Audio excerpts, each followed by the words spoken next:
معافی کی درخواست منظور کر لی، اب یہ احسان فراموش ہیں کہ یہ اب باہر آ کر باتیں کر رہے ہیں۔ بہرحال یہ فیصلہ ہو چکا، میری رائے میں ملٹری عدالت کوئی عدالت نہیں ہے، تو یہ ٹرائل ہی غلط تھا میری رائے میں، اور میں آپ سے یہ کہہ رہا ہوں کہ اب جو اس پر معافی ہوئی ہے وہ کیسی معافی، کہ سزا ہی غلط تھی۔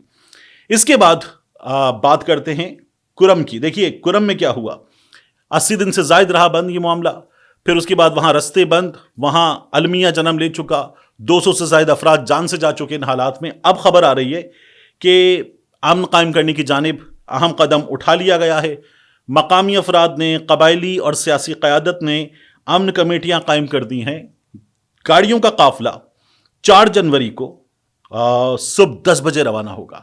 اس سے پہلے جو 21 نومبر کو ہوا تھا وہاں گاڑیاں جا رہی تھیں، ان گاڑیوں پر اونچے مقامات پر بنے مورچوں سے فائرنگ ہوئی، 4 کلومیٹر تک گاڑیاں چلتی رہیں، نشانہ بنایا گیا۔ حفاظت کے لیے 5 افراد موجود تھے، کہا گیا تھا یہ 5 کم ہیں، لیکن پھر نشانہ بنایا گیا۔ اس روز کو 60 سے زائد شہادتیں ہوئیں، اس کے بعد مسلسل شہادتیں ہوئیں، دونوں جانب سے شہادتیں ہوئیں، یعنی وہاں اہل تشیع بھی جان سے گئے، اہل سنت والے بھی جان سے گئے، اور یہ پھر بہت زیادہ حالات بگڑ گئے تھے۔ اب ان امن کمیٹیوں میں تمام مسالک اور فقہ کے افراد شامل ہیں۔ امن کمیٹیوں کی گارنٹی کے بعد اشیاء خورنوش اور سامان کا پہلا قافلہ کل ٹل سے پارا چنار کے لیے نکلے گا۔ قافلے کی حفاظت کے لیے پولیس اہلکار بھی ساتھ ہوں گے۔ ویسے اب کی بار جو سیکیورٹی ہے وہ ٹھیک ٹھاک دینی چاہیے، ٹائٹ سیکیورٹی، پہلے جیسے حالات نہیں ہونے چاہیے۔ اس قافلے کی حفاظت پولیس کرے گی۔ ہنگامی صورتحال میں معاونت کے لیے دیگر قانون نافذ کرنے والے ادارے جو ہیں وہ موجود رہیں گے، سٹینڈ بائی پر ہوں گے۔ اس صورتحال میں ہم نے کراچی کو دیکھا، ملک کے دیگر شہروں کو دیکھا، حالات کو دیکھا، بہت بگڑ گئے۔ یہ جو راستے بند کیے تھے، یہ حکومت نے بند کیے تھے کہ مزید بگاڑ سے پیدا صورتحال جو ہے وہ پتہ نہیں کیا بنا دے گی ان حالات کو، لیکن بہرحال جو المیہ تھا وہ بڑھتا چلا گیا، اور پھر اس میں حصہ ڈالا۔ وہاں پر ایسے عناصر تھے جو کہہ رہے تھے کہ پارا چنار کے اندر فوجی آپریشن کرو، اپر کرم میں فوجی آپریشن کرو، شیعہ علاقوں میں فوجی آپریشن کرو، یہ سب کچھ چل رہا تھا۔ صورتحال بہت بگڑی ہوئی تھی، بھاری ہتھیار، ایسے ہتھیار کے خوف آتا ہے ان کی فوٹیج دیکھ کر، لائن جا رہی ہے گولوں کی روشنی کے، اور وہ جا کر ایک جگہ گرتے ہیں، تو اتنی خوفناک صورتحال۔ اور اب اس صورتحال میں کسی حد تک یہ توقع پیدا ہو چلی ہے کہ انشاءاللہ تبدیلی آئے گی، اور یہ تبدیلی جو ہے وہ امن کی تبدیلی ہوگی، آمین۔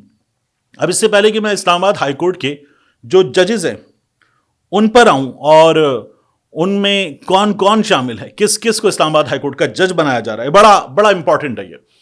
اس سے پہلے بات کرتے ہیں جو ایپیکس کمیٹی کا اجلاس تھا، اس اجلاس میں کیا ہوا۔ دیکھیے ایپیکس کمیٹی کے اجلاس میں ہمارے سامنے صورتحال یہ آئی کہ شہباز شریف صاحب نے کہا تھا کہ ایسے لوگ ہیں جو بلوچستان میں، خیبر پختونخوا میں سازش کر رہے ہیں پاکستان کے خلاف، امن کے خلاف، یہ تو تھا ملیٹنٹس کے بارے میں۔ پھر ساتھ میں شہباز شریف صاحب نے بات کر دی کہ اسلام آباد پہ یلغار ہوئی، پھر شہباز شریف صاحب نے بات کر دی کہ سوشل میڈیا پر بیٹھ کر جھوٹ بولا جاتا ہے، سوشل میڈیا پر اداروں پہ حملہ کیا جاتا ہے، اداروں کے سے وابستہ افراد پہ حملہ کیا جاتا ہے، اور بہت ہی شہباز شریف صاحب نے اس ایپیکس کمیٹی کے اجلاس کو، جو NACTA, national counter terrorism authority, یہ اس سے متعلق تھا، شہباز شریف صاحب نے اس کو سیاسی بنا دیا۔ گنڈا پور صاحب نے جواب دیا، اچھی خاصی وہاں پہ صورتحال بدل گئی۔ لیکن بہرحال اسحاق ڈار صاحب نے، باقی لوگوں نے انٹروین کیا۔ آرمی چیف صاحب نے اس کے اختتام پر جو باتیں ہوئیں ان میں یہ کہا کہ امن قائم کیا جائے گا، اور جو نیکٹا ہے اس کو مزید فعال کیا جائے گا، اس کے تحت جو نیشنل ایکشن پلان ہے اس پہ بھرپور عمل کیا جائے گا، دہشت گردوں کا قلعہ قمع کیا جائے گا۔ ڈیجیٹل دہشت گرد ایک بار پھر ہمیں خبروں میں سننے کو ملا، میں ایکسپریس نیوز دیکھ رہا تھا، ڈیجیٹل دہشت گرد ایک بار پھر سننے کو ملا، تو یہ ختم ہو گیا تھا، اس کا استعمال ختم ہو گیا تھا، لیکن ایک بار پھر سننے کو ملا ہے۔ اب ڈیجیٹل دہشت گرد جو ہے وہ کہتا ہے کہ یہاں بات ہو رہی ہے پاکستان تحریک انصاف کے جو سوشل میڈیا پر ایکٹیوسٹ ہیں ان کی، یہ کہا جاتا ہے۔ تو اب یہ بہت دنوں کے بعد سننے کو ملا ہے، کیا بدل رہا ہے، یا یہ جو ہے یہ روانی ہے، اور اس میں جب شہباز شریف صاحب نے یہ تمام باتیں کیں تو یہ اسی کا تسلسل ہے۔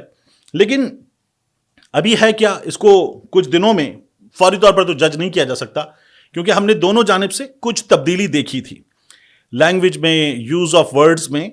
اب یہ پھر ہمیں بہت دنوں کے بعد سننے کو ملا ہے۔ تو آپ ایک چیز دیکھیے کہ اس وقت یہ کہا جا رہا ہے کہ وہ بدل چکے ہیں. یہ بہت زیادہ شدت کے ساتھ بہت سے صحافیوں کی جانب سے یہ کہا جا رہا ہے کہ وہ بدل چکے ہیں, حکومت پریشان ہے.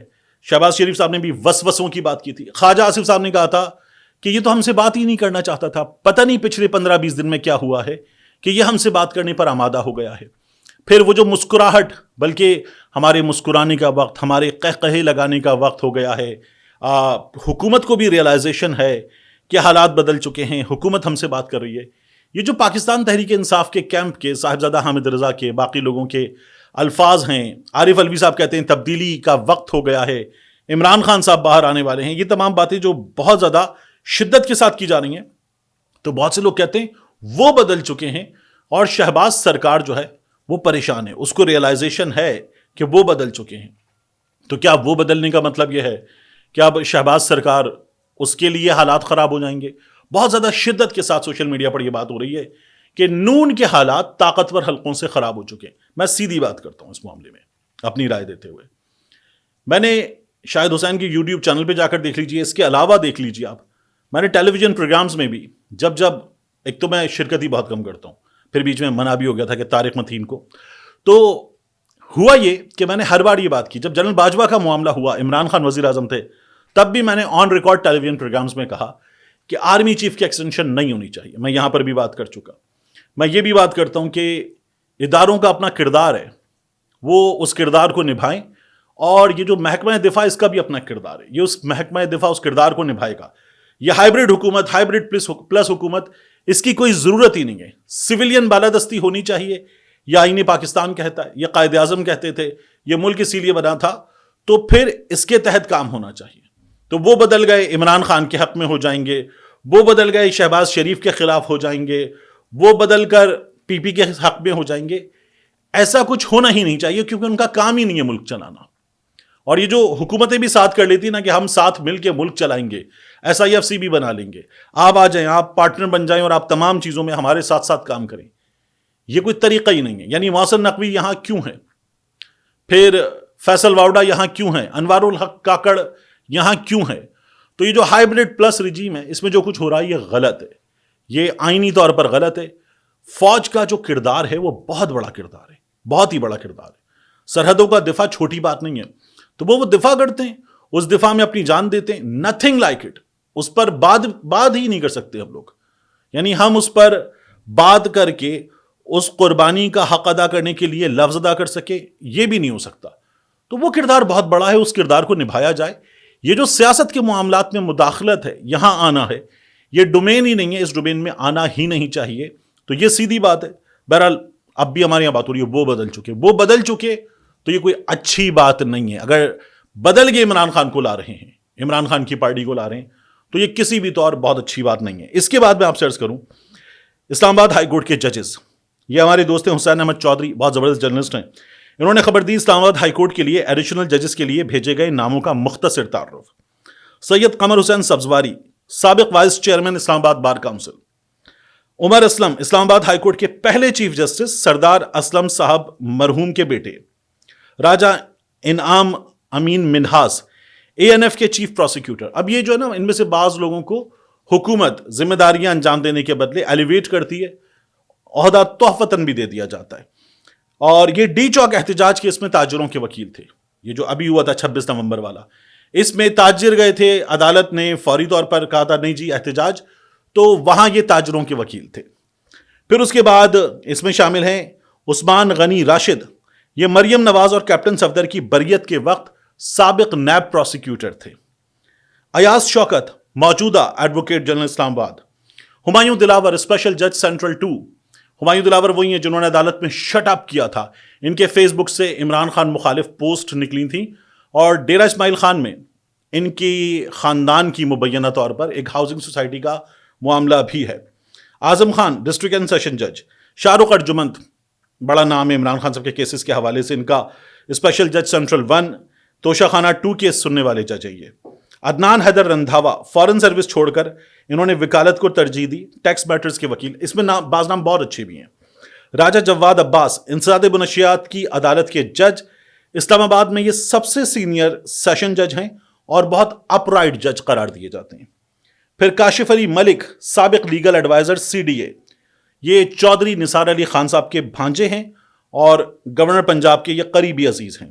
چودھری حفیظ اللہ یعقوب ڈسٹرکٹ بار کے سابق صدر ہیں۔ تو اسلام آباد ہائی کورٹ میں یہاں پر جج صاحبان تھے 8 عدد، تو یہ ٹھیک چل رہی تھی، لیکن 6 ججز نے خط لکھ دیا کہ ایجنسیاں ISI یہ لوگ مداخلت کر رہے ہیں ہمارے معاملات میں۔ حکومت کو نظر آنے لگا کہ ہم تو بالکل اکیلے پڑ جائیں گے۔ تو یہ جو 26ویں آئینی ترمیم کی گئی، ججز کی تعداد وغیرہ بڑھانے کا پورا کام کیا گیا، اب اس کے نتیجے میں جوڈیشل کمیشن، وہاں پہ بھی حکومت کی اکثریت ہے، تو جو ججز آئیں گے یہ حکومت کی اکثریت سے آئیں گے اور یہ حکومت کے من پسند ججز ہوں گے اکثریت۔ تو پھر وہاں جو میجورٹی نہیں تھی حکومت کے پاس، وہ میجورٹی حکومت کے پاس آ جائے گی۔ یہ بھی ہم ہوتے ہوئے دیکھیں گے۔ ملتے ہیں انشاءاللہ آپ سے اگلی ویڈیو میں۔